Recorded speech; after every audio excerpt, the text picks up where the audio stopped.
캐서린은 미국 뉴욕 출신의 21살 대학생이었습니다. 그녀는 미국에서 가장 오래된 명문 대학 중 하나에서 국제정치학을 전공하고 있었죠. 교수들의 수업을 들으며 자연스럽게 세계를 바라보는 우월한 시각을 갖게 되었습니다. 한국? 그냥 일본 따라하는 나라 아냐? 강의실에서 동양의 경제 발전을 주제로 한 수업이 진행되고 있었어요. 교수는 칠판에 대한민국 세계 10위 경제 대국이라는 글을 적었습니다. 하지만 캐서린은 별 관심이 없었죠. 솔직히 한국은 일본만큼 유명하지도 않고 중국만큼 영향력도 없잖아. 교수는 살짝 미소를 지으며 말했습니다. 그런 생각을 가진 사람일수록 직접 가보고 나서 깜짝 놀라는 경우가 많아요. 하지만 캐서린은 콧방귀를 뀌었어요. 그녀는 한국을 그냥 아시아의 작은 나라 정도로 여겼죠. 친구들과 유럽 여행을 가는 걸 더 선호했고 아시아에는 관심조차 없었습니다. 그런데 뜻밖의 상황이 벌어졌어요. 교환학생 프로그램에서 그녀가 지원한 프랑스 대학이 아닌 서울대학교에서 합격 통지를 받은 것입니다. 농담이지? 나보고 한국에 가라고? 부모님은 흔쾌히 너에게 좋은 경험이 될 거야 라며 밀어붙였고 결국 캐서린은 어쩔 수 없이 한국행 비행기에 오르게 되었습니다. 내심 불만이 가득했지만 한 학기 정도는 견딜 수 있을 거라 생각했죠. 하지만 그녀가 한국에서 마주하게 될 현실은 전혀 예상과 달랐습니다. 인천공항에 도착한 순간 캐서린은 예상과 다른 광경에 입을 다물지 못했어요. 여기가 한국이라고? 초현대적인 공항시설, 빠르고 체계적인 입국 심사, 깔끔한 환경. 모든 것이 뉴욕보다 더 정리되어 있었고 효율적이었습니다. 세련된 디자인의 공항 내부는 마치 미래도시에 온 듯한 느낌이었죠. 인천공항 곳곳에 설치된 문화체험관과 휴식 공간은 캐서린이 알던 복잡하고 딱딱한 공항의 이미지와는 완전히 달랐습니다. 그래도 아직 모르지. 그냥 공항만 좋은 거 아닐까? 캐서린은 그렇게 생각하며 호텔로 향했어요. 하지만 고급 외제차들이 줄지어 있는 도로, 깨끗한 거리, 빠른 교통 시스템까지 모든 것이 예상과 달랐습니다. 서울로 향하는 공항철도는 정확한 시간에 도착했고 내부는 놀라울 정도로 깨끗했죠. 뉴욕의 지하철에서 흔히 볼 수 있는 낙서나 쓰레기는 찾아볼 수 없었습니다. 택시를 타려고 했지만 한국어를 몰라 난감해하던 찰나 한 한국인이 다가왔어요. 도와드릴까요? 완벽한 영어였습니다. 캐서린은 당황했어요. 네. 어디 가세요? 도와드릴게요.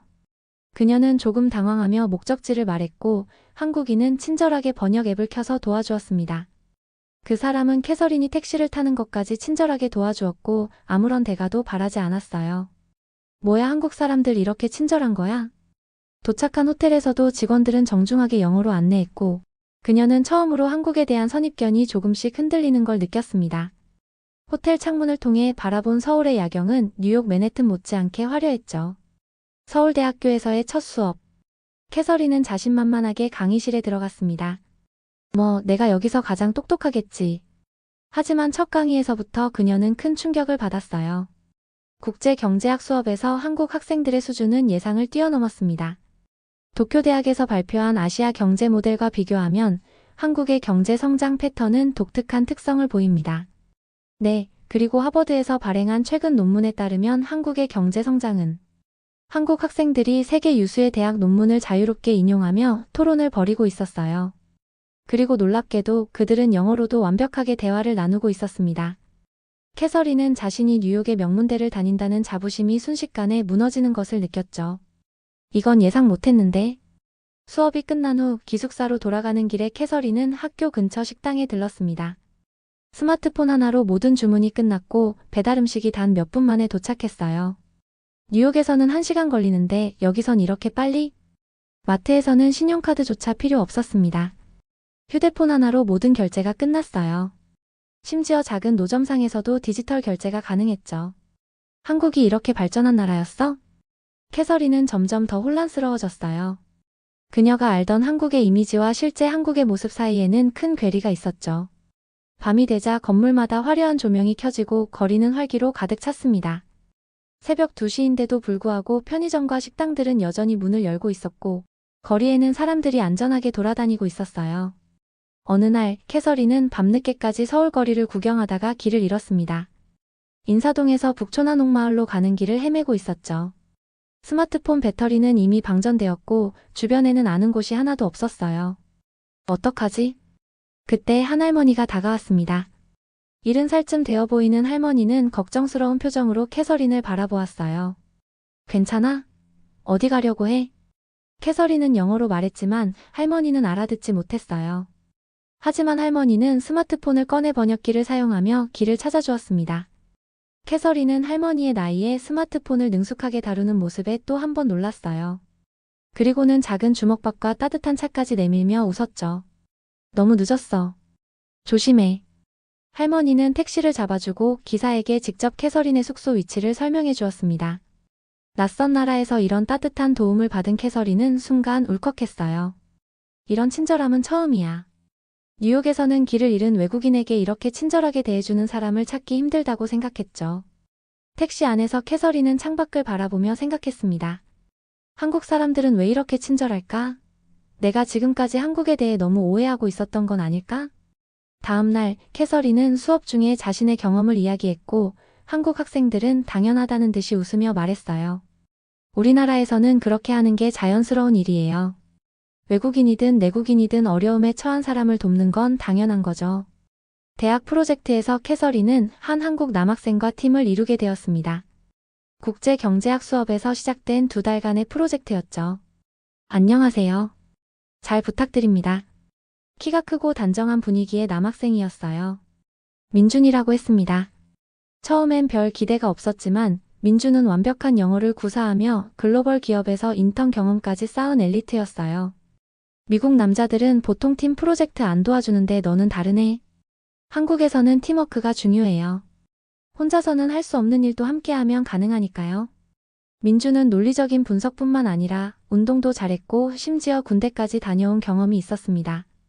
그는 자신의 군대 경험을 이야기하며 어떻게 팀워크와 리더십을 배웠는지 설명했어요. 우리는 극한 상황에서도 서로를 믿고 도와야 했어요. 그게 지금의 나를 만든 것 같습니다.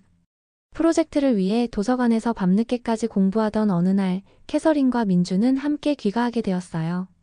길을 건너다가 갑자기 신호를 무시하고 달려온 차에 캐서린이 치일 뻔한 순간 민준이 순간적으로 캐서린을 잡아 끌며 보호했습니다. 괜찮아요? 민준의 팔에 안겨있던 캐서린의 심장이 두근거렸어요. 뭐야 이런 남자도 있단 말이야?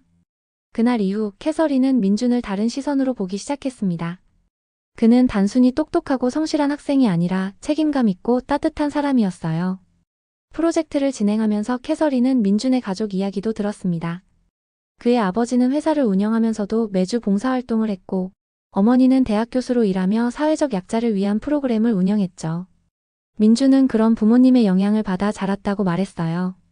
어느 날 캐서린은 갑자기 심한 복통을 느꼈습니다. 한국 음식이 입에 맞지 않아 며칠 동안 제대로 먹지 못했던 탓이었죠. 민준은 즉시 그녀를 근처 병원 응급실로 데려갔어요. 어휴, 미국이었다면 몇 시간은 기다려야 하는데. 그런데 한국 병원은 달랐습니다. 접수 후 단 몇 분 만에 진료가 시작되었고 비용도 미국과 비교할 수 없을 정도로 저렴했어요.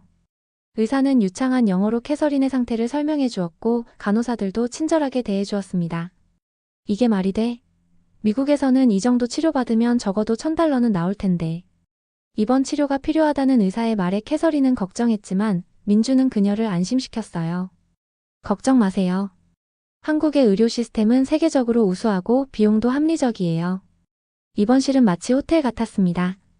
깨끗하고 현대적인 시설, 환자 중심의 서비스, 그리고 맛있는 병원 식사까지. 캐서린의 학교 친구들은 번갈아가며 병문안을 왔고 민준은 매일 과일과 책을 가져다 주었어요. 한국에서 아프다고 해서 이렇게까지 해줄 필요는 없어. 우리는 서로 돕는 걸 당연하게 생각해요. 어려울 때 도움을 주고받는 게 인간관계의 기본이죠. 사흘 후 건강을 회복한 캐서린은 병원비가 미국의 10분의 1도 안 된다는 사실에 또 한 번 충격을 받았어요. 한국은 정말 따뜻한 나라였어. 회복 후 캐서린은 민준과 함께 한국의 다양한 측면을 더 깊이 알아가기 시작했습니다.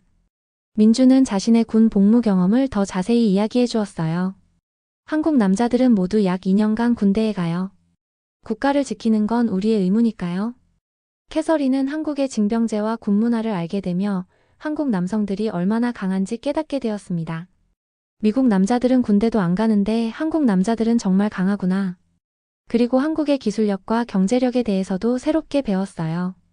삼성, 현대, LG 같은 글로벌 기업의 본사를 방문하고 한국의 첨단 기술센터를 둘러보았죠. 이런 작은 나라에서 이렇게 많은 글로벌 기업이 나온다는 게 놀랍지 않아? 한국은 자원이 없어요. 그래서 사람이 자원이 되는 수밖에 없었죠. 교육과 기술 개발에 모든 것을 걸었고 그 결과가 지금의 한국입니다. 밤늦게까지 술집에서 친구들과 놀다가도 안전하게 혼자 귀가할 수 있는 환경. 어디서든 무료로 사용할 수 있는 빠른 와이파이, 세계 최고 수준의 인터넷 속도까지. 한국은 내가 생각했던 나라가 아니었어. 민주는 미소 지으며 말했습니다. 많은 외국인들이 처음엔 한국을 과소평가해요. 하지만 직접 경험해보면 생각이 달라지죠. 캐서린은 부끄러움을 느꼈어요. 그녀가 얼마나 좁은 시야로 세상을 바라보고 있었는지 깨달았기 때문이죠. 한 학기가 끝나고 캐서린은 한국을 떠날 시간이 되었습니다. 인천공항으로 향하는 차 안에서 그녀는 창밖을 바라보며 중얼거렸어요. 나는 한국이 후진국일 줄 알았어. 그런데 완전히 틀렸어. 지난 몇 개월 동안의 경험이 주마등처럼 스쳐 지나갔습니다. 친절한 할머니, 발전된 도시 인프라, 뛰어난 교육 시스템, 그리고 민준. 특히 민준과의 추억은 캐서린의 마음에 깊은 흔적을 남겼어요. 공항에 도착해서 체크인을 하던 중 캐서린은 뜻밖의 목소리를 들었습니다. 잠깐만요. 뒤돌아보니 민준이 숨을 헐떡이며 달려오고 있었어요. 어떻게 알고 왔어? 너의 비행기 시간을 기억하고 있었어. 작별 인사를 하고 싶었어. 민준은 작은 선물 상자를 내밀었습니다. 열어보니 한국 전통 매듭으로 만든 팔찌였어요. 이건 열리지 매듭이야. 두 나무가 하나로 얽혀 자라는 걸 상징해. 우리의 인연이 계속되길 바라는 마음으로. 캐서린의 얼굴이 붉어졌어요. 그녀도 준비해온 작은 선물을 꺼냈습니다. 뉴욕에서 가져온 작은 자유의 여신상 열쇠고리였죠. 나도 너를 잊지 않을 거야. 두 사람은 잠시 서로를 바라보았어요. 말로 표현하지 않아도 서로의 마음을 알 수 있었죠. 다음 학기에 혹시 뉴욕에 교환학생으로 올 생각 없어? 민주는 놀란 듯 눈을 크게 떴지만 곧 환하게 웃었어요. 생각해 볼게요. 좋은 제안이네요. 두 사람은 서로 연락처를 다시 확인하며 작별 인사를 나눴습니다. 비행기에 오른 캐서린은 창밖을 바라보며 생각했어요. 앞으로는 우리가 한국으로 와야겠어. 이제 나도 알아. 한국은 결코 작은 나라가 아니라는 걸.